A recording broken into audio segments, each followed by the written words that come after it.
It was the worst way to win a series, but it's a one series nonetheless. The Dodgers pitching is good, and Andy Pajes is looking like a major leaguer. Let's get into it. Let's get locked on Dodgers.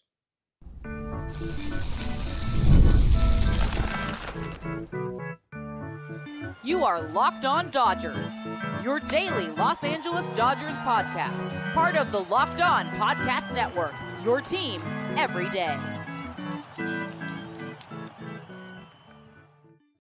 Yo, Dodger fans. Welcome to Locked On Dodgers. We are part of the Locked On Podcast Network, the number one local sports daily podcast network. Locked On, your team every day. Today's episode is brought to you by FanDuel. Make every moment more. Right now, new customers get $150 in bonus bets guaranteed. It's $150, win or lose. Visit FanDuel.com/lockedon to get started. This is a daily podcast covering the Los Angeles Dodgers, bringing you the smart fans' perspective on our boys in blue. You can find us wherever you find podcasts and on YouTube simply by searching for Locked On Dodgers. And if you want to become an everydayer, all you have to do is listen or watch every day, which can be made easier by subscribing and being notified when our episodes are ready. If this is your first time listening or watching, welcome. My name is Vince Samperio, joined by my co-host, Jeff Snyder. Jeff and I are both lifelong Dodger fans that have dedicated the last decade to covering the team in some capacity, with more than half of that being a podcast about the Dodgers, with just about half of that being this specific podcast about the Dodgers. So we've talked a lot of Dodgers in our life, and we're here to talk about the Dodgers and have you join in on the conversation as you can. And hopefully we create better Dodger fans all around, even ourselves. And we're here to do that again. Like I mentioned in that intro, we've talked in the past about the best ways and worst ways to win a 3-game series. And the Dodgers last week was the best way to lose a 3-game series. This week was the worst way to win a 3-game series, which is to win the first 2 and not complete the sweep. But regardless of all that, there's a lot of positivity on the Dodgers side right now. Yeah, and of course, we will take the series win, even in the bad way. The bad way of winning a series is always better than the worst way of, or the best way of losing a series. And yeah, it would have been nice to get another sweep and extend that winning streak to 7. All winning streaks end. Almost every winning streak in baseball history has ended. Probably only 15 teams have ever had a winning streak that never ended, and those are whoever won on Sunday. Dodgers aren't one of them, but hopefully they will be again on Monday going to Arizona. And yeah, it was a really, really good series for the Dodgers this weekend. Even Sunday's game, the offense didn't really get it done, but the Blue Jays played great defense. I mean, the Blue Jays kind of earned that win, and the pitching wasn't bad, especially for a bullpen game. 3 runs scored in the game for the Blue Jays, all in one inning. 2 of them were on infield groundouts, which obviously can only happen if you put runners on second and third with nobody out to start with. But one of those guys was on base on an infield single by Justin Turner, of all people. And so, Michael Grove pitched decently in his 2 innings, but did give up the 3 runs. The rest of the staff pitched well. And that just kind of capped off a weekend that I think the main story was really, really good pitching for the Dodgers. Yeah, the worst pitching performance of the weekend is a bullpen game in which only 3 runs are allowed. That's pretty good.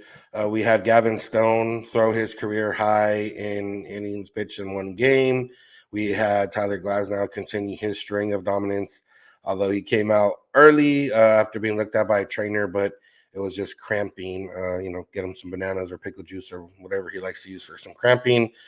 But yeah, Jeff, I mean, it was one of those where we talked about when the Dodgers were struggling, how good starting pitching could kind of help them get out of it. And complementary to good offense and good bullpen. But, starting pitching, keeping the Dodgers either or tied or ahead, can ease the offense into it instead of having to chase, and good starting pitching, getting deeper into games, can make the bullpen better by making less guys have to pitch, which is, usually a good thing when there's, you can only reserve your best guys to throw. So that's what the Dodgers are getting right now, especially on the streak that they've had winning on the road.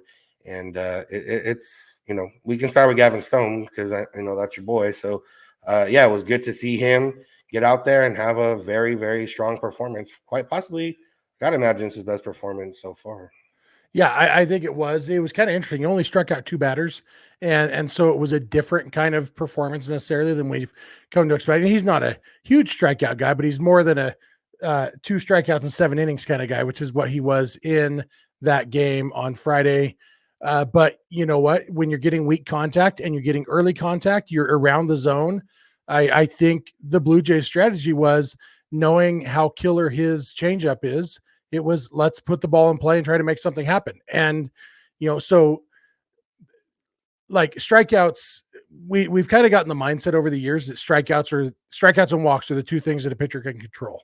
And in a way that's true. But, the famous quote from Sandy Koufax was that he became a great pitcher when he stopped trying to make hitters miss the ball and instead started trying to make them hit the ball. And, you get weak contact, you get early contact. That's how you can go deep in games, how you can get through 7 innings on just 94 pitches like Gavin Stone did, how sometimes you can still get your strikeouts. Like when Glasnow had the game a couple weeks ago when he had 11 strikeouts and 11 or 12 strikeouts and only threw 88 pitches or whatever it was. That's because you get early contact, you stay around the zone. So the ones that aren't strikeouts are first or second pitch ground outs, pop outs, whatever. That's how you get deep in a game. And Gavin Stone basically did that. He kept them off balance with his pitch mix, with his aggressiveness in the zone and on the edges of the zone. And that allowed him to go very, very deep in the game, deeper than he's ever gone in the big leagues, tying as deep as he's ever gone in his professional career, in a game that, like, it's kind of crazy that we are 6 games into a 9-game road trip with no days off that included a bullpen game. And yet we can honestly say the bullpen's in great shape. Nobody is overworked right now. And I don't think we would have believed ourselves if we had said that a week and a half ago. Yeah, it would have been, tough to think about just based on guys that had pitched well. Landon Knack, 5 innings, his first one. He pitched well, but, still only the 5. Yamamoto had gotten through 6, but hadn't been quite efficient. He got through it in his last start, kind of getting that first inning out of the way and settling in.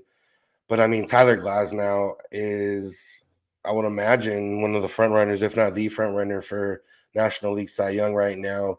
He went 6 innings or 6+ innings with 9 strikeouts. Like I mentioned, came out of the game early with some cramping, had some runners on base, but surprisingly, Joe Kelly came in and shut things down in order to preserve the game in that moment. But Glasnow now on the season is 5-1 with the 2.72 ERA, 53 strikeouts in 43 innings, and a .93 WHIP. Safe to say that's pretty good. Yeah, and I think it's safe to say we have confirmed that the bad game was due to sickness. And so, like, when you look at it, even with that bad game mixed in, he's on pace for 25 or 26 wins this year. And I know pitcher wins aren't as big a deal as they used to be. But if you win 26 games, if you go 26-5, like he's on pace for, you know what, you probably win the Cy Young Award, especially because it won't be a fluke and he won't be like. Yeah, the 26 wins is whatever, but under 3 ERA, that means that your wins are actually valid. Yeah, and throwing a lot of innings. And so, he's gonna have the strikeouts, he's gonna have the innings if he can stay healthy. And that's always the big question with every Dodgers pitcher, not just Glasnow. And like you mentioned, he did leave the game early. That was a little bit scary at the time. I was, I think, less scared than some people because looking at his hand as he was shaking it, I've been actually getting cramps in my hand lately.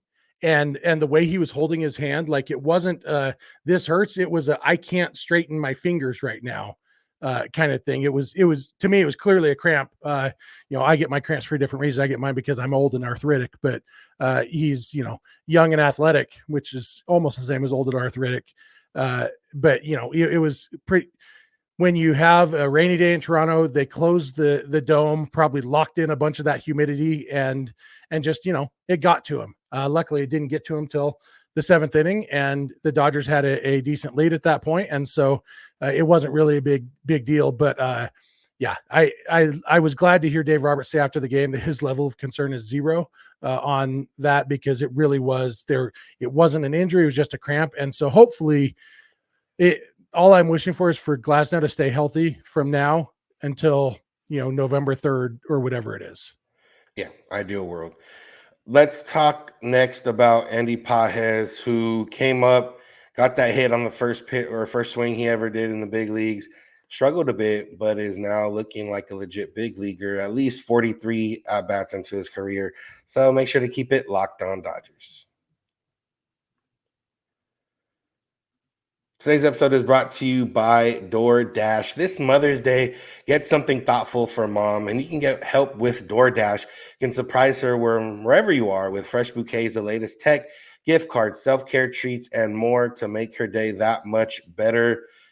You know your mom, I would hope. So what does she like? Sweet tooth? Is she big into the latest technology? Is she into beauty and fashion? Is she somebody that likes to be outdoors?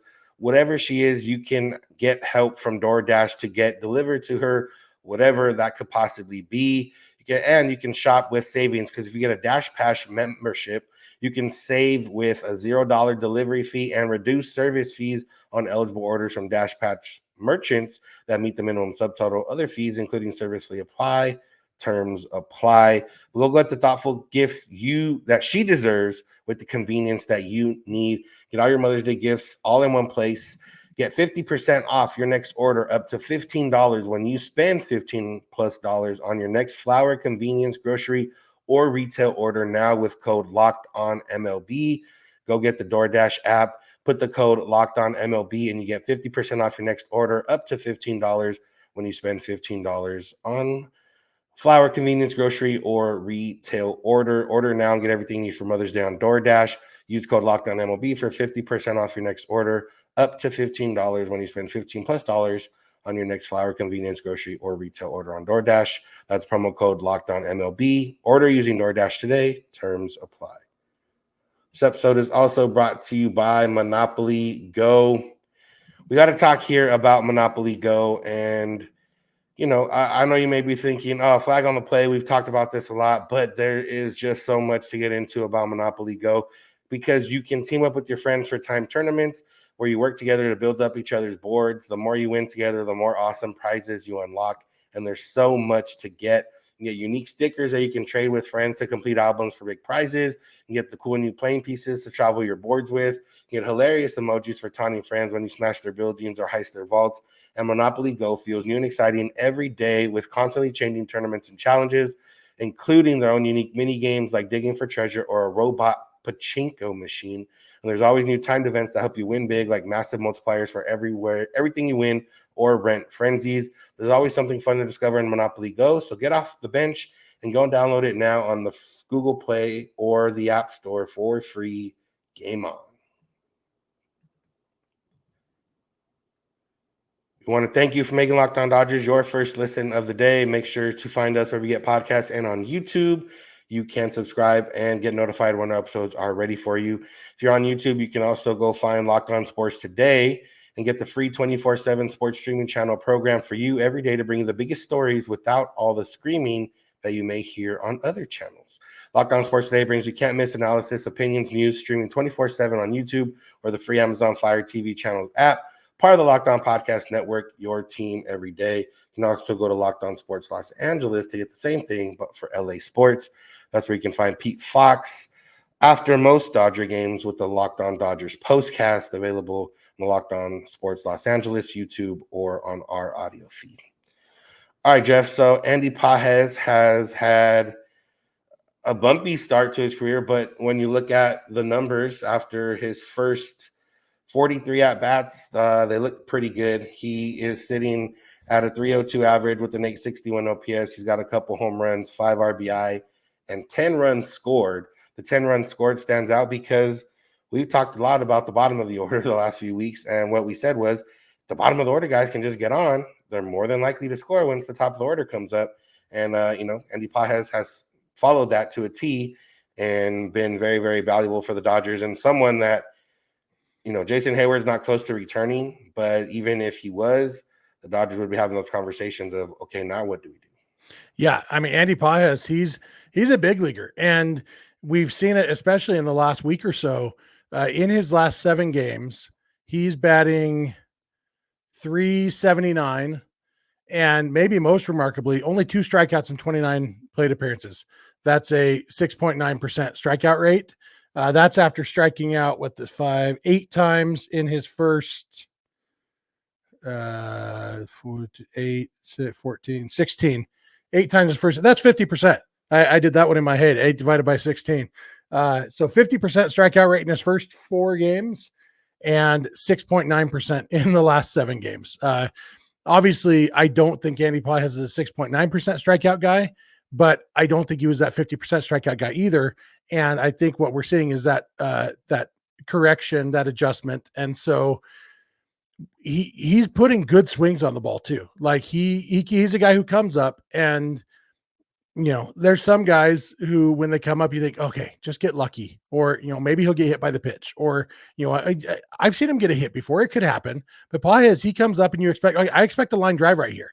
And I think that there's still some adjustments to make. He does sometimes get a little bit pretty steep in his swing. And so he's hitting some high fly balls that aren't, you know, not quite the line drives you look for. He's also hitting a lot of line drives, and nobody has perfect launch angles every time. He's playing good defense. He's got a great arm. He's a good base runner, despite getting picked off in this weekend. Was that Sunday's game? Yeah, I got a little bit too far off the base. Yeah, it was on Sunday. You know, cost the Dodgers a base runner there, and it might have actually been consequential. It's tough to tell. But, you know, overall, he runs fast. He's a good base runner and hitting the ball really well. It seems like, you know, when he came up, we talked about, well, when Cody Bellinger got called up in 2017, it was just for a couple of weeks while Jock Peterson was hurt, and then he forced his way onto the roster. It seems like Andy Pages might, like, it seems like it would be really hard for the Dodgers to justify sending him back down when there's, you know, so many other guys who aren't performing the way he is. Yeah, Jason Hayward might become the Adrian Gonzalez of 2017. Yeah. But yeah, I mean, like you said, you could have just said Austin Barnes' name earlier, talking about just get lucky. But I did say that phrase exactly when he worked that 10-pitch walk at the start of that bat. First, he hit the line drive that was almost a double, and then he hit the little chopper down the line that was almost an infield single. Oh, he almost got lucky, and then he ended up walking. So it was good, but yeah. Yeah, the thing with Pages too is that in the spring we saw the power and we saw the homers and a lot of stuff poolside. And what we've seen here is he's been going the other way pretty well, you know, down the line for some doubles or into right field for some singles. And that's coincided with him cutting his strikeout rate. Now, obviously, like I said, I don't think he'll be a 6% strikeout rate because that would be, you know, above and beyond elite. But that's better than Luis Arias. Yeah, but you know, if he can find that happy balance, which is, you know, around league average or 15 to 20% strikeout rate, you know, that would be amazing. And if he can continue this string of, you know, taking what's given to him and then also being able to, you know, let go and swing the bat, and when he does get the pitch in his zone, and you know, that's what we've seen from him so far. And you know, you might think, okay, 43 at bats is a small sample size if you're not sold on Pages, you know, being able to continue this. But we just had the conversation last week about Gavin Lux and maybe not playing him as much, and that was after about 43 or 40 some at bats. So you know, it's obviously it's not even the end of April yet. This has seemed like the longest month ever, but it's not the end of April yet. So there's a lot that can still happen. But, you know, Pages was a highly regarded prospect. And when highly regarded prospects come up and do well, especially when their main tool was the hit tool and the power tool, it's usually not that fluky. Now, obviously, now teams will make adjustments to him and he'll have to make those adjustments back. But you know, you would, at this point, there's no reason to believe he can't, because he came back from shoulder surgery and hasn't skipped a beat. Yeah. And another thing about Pages, and this might be more true for people like us who pay a lot of attention to the Dodgers farm system and stuff. Like, I've had it in my mind that Pages is a big strikeout guy. And that's because when he first started playing in the US, 2018, 2019, around there, like, he struck out a lot. And like when the Dodgers tried to trade him to the Angels at early 2020 or late 2019, whenever it was, in that off season, you know, part of my thought was, well, I don't know that he is a really a big leaguer because he strikes out so much. And he had already started to fix it, but since COVID, like, his strikeout rate has been solid, like roughly league average at the worst in the minor leagues. And so, you know, I've had to correct myself in my mind. And you know, I talked before, I've said over the last year and a half, I didn't think there was a place on this team for Andy Pages. And the two big things that changed, one was Mookie Betts not being a right fielder anymore. But also Andy Pages showing that he has adjusted as a player. He improved his conditioning. Like there was talk about him a year and a half ago, a little over a year ago, that his conditioning, he might not even be able to stick in right field. He might have to be a first baseman or a DH. And that was scary, but he fixed his body and is in elite shape and, great speed, great range in the outfield. Like you wouldn't look at this guy and think that just over a year ago, people were worried about his range. And that's a huge credit to him. Like he has put in the work. And like you said, he's not even a year removed from shoulder surgery. That is a testament to his work ethic, his hard work, and his freak of nature physical specimen. Like it's a combination there. I don't think you or I could come back from a shoulder surgery that quickly, just because even when we were in our peak physical conditions, our peak wasn't Andy Pages' peak. And so some of it is, natural physical ability, but a lot of it is hard work. And it's gratifying as a fan to see a guy who's worked his butt off to improve his strikeout rate, to bounce back from an injury, all that stuff, and see it paying off. And like you said, yeah, it's only 43 at bats or whatever, but he's getting the results and absolutely has earned a chance to stay on the roster, if not forever, for a long time, to have a lot of runway, because it's pretty impressive. Yeah. So obviously there's no way, or it's not close to having a decision to be made. Jason Hayward is still, hasn't done anything. He still has to go on rehab assignment, and by that point, somebody else might be hurt anyway. So it all fixes itself. But one guy that should be back soon is Walker Buehler. We have the new updated plan on him and some unfortunate news about one of our other favorite guys on the Dodgers roster. So make sure to keep it locked on Dodgers. Today's episode is brought to you by FanDuel. It's playoff time in the NBA and NHL. Baseball is in full swing, and FanDuel is your place to bet on every game. Right now, new customers get $150 in bonus bets, guaranteed. That's $150 win or lose. All you have to do is put down one $5 bet, and you get $150 in bonus bets. Even if that bet doesn't win, you can bet on everything from slap shots to home runs to slam dunks, all on an app that's safe, secure, and easy to use. What are you waiting for? Visit FanDuel.com/lockedon to make your first bet an automatic win. FanDuel, America's #1 sportsbook. We want to thank you for being an everydayer. If you are one, an everydayer is just someone that listens or watches every day. You can make that easier on yourself by subscribing wherever you get podcasts and on YouTube and being notified when episodes are ready.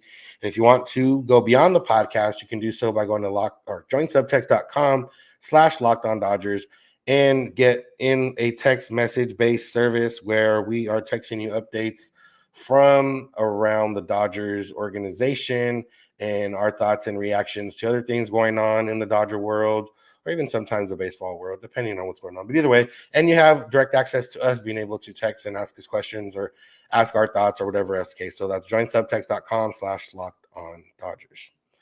And if you were one of those people that's a Locked On Dodgers insider, you knew the news that we're going to talk about next, which is Walker Buehler needs to make one more rehab start, and then we'll join the Dodgers.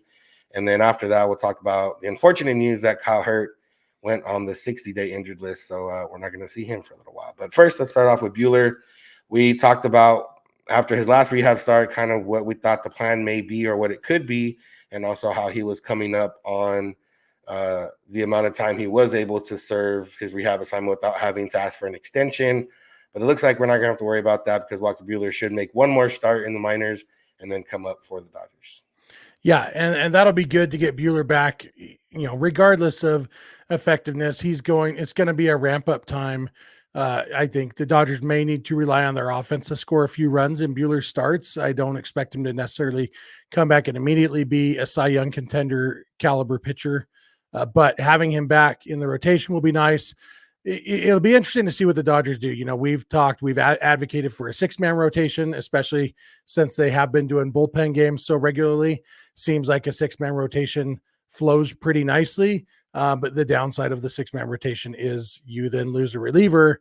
So they'd have to decide which reliever to lose if they did that.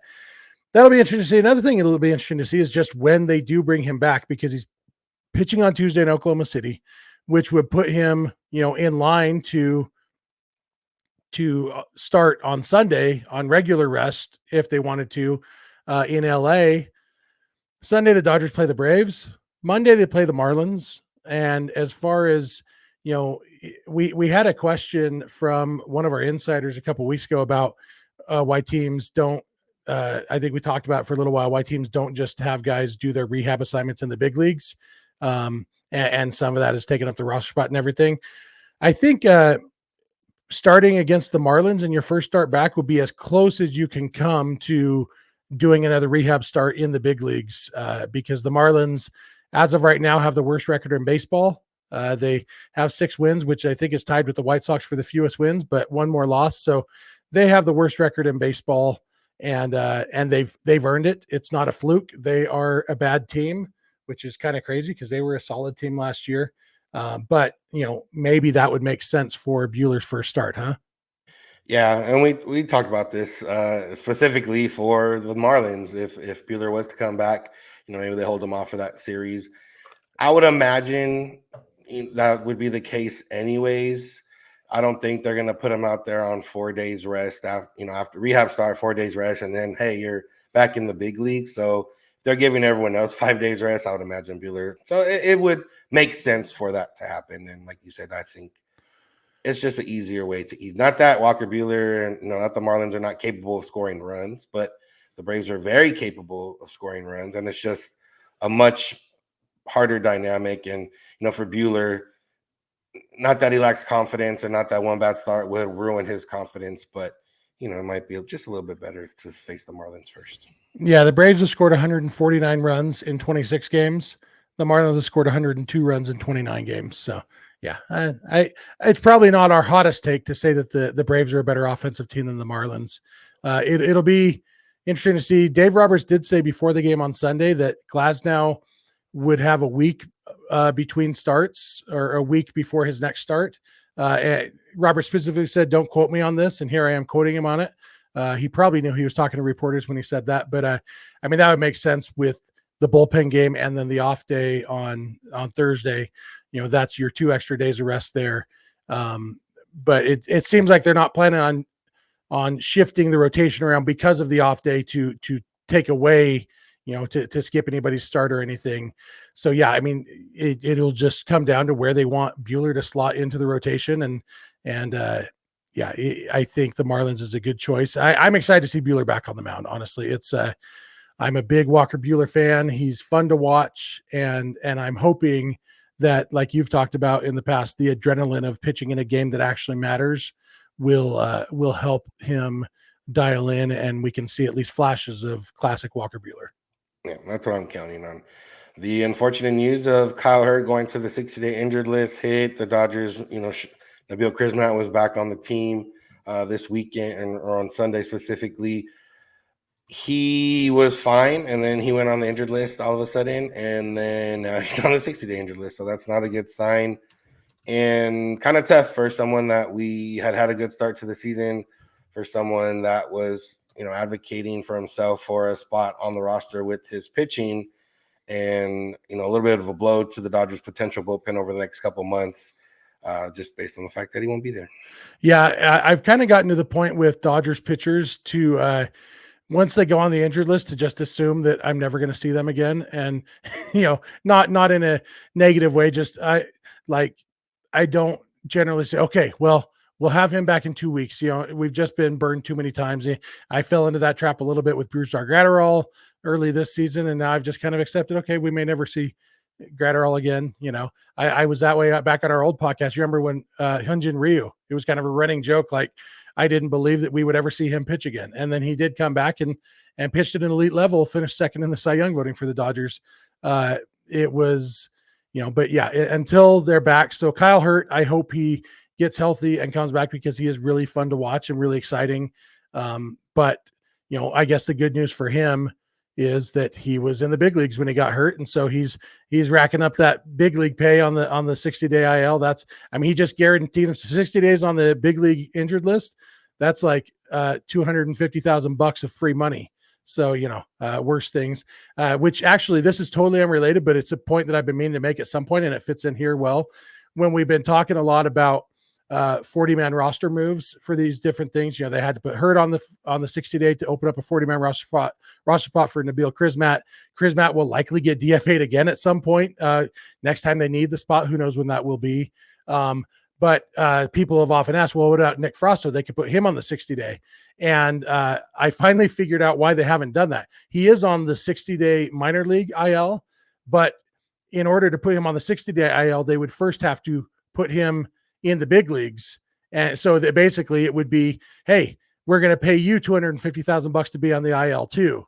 Whereas right now he's getting his minor league pay.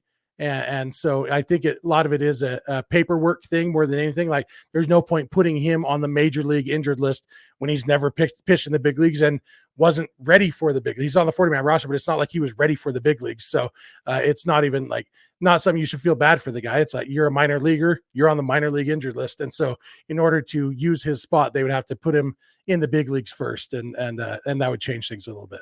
Yeah. So service time too. He'd start racking up service time. Like you're not going to start that service time clock for no reason. Yeah. So hopefully, on the 60 days IL, maybe he can change his last name and that'll help his future out. So he doesn't, have to go through this. Yeah. Change his name to Kyle Not Hurt. Yeah. Kyle no longer hurt. Yeah. There we go. All right, Jeff, we are 30 games into the season for the Dodgers specifically. We took a look at the standings a little bit a few weeks ago, and there were pretty jumbled up there. The Dodgers were barely over 500. All the other teams were barely under 500, and minus the Rockies.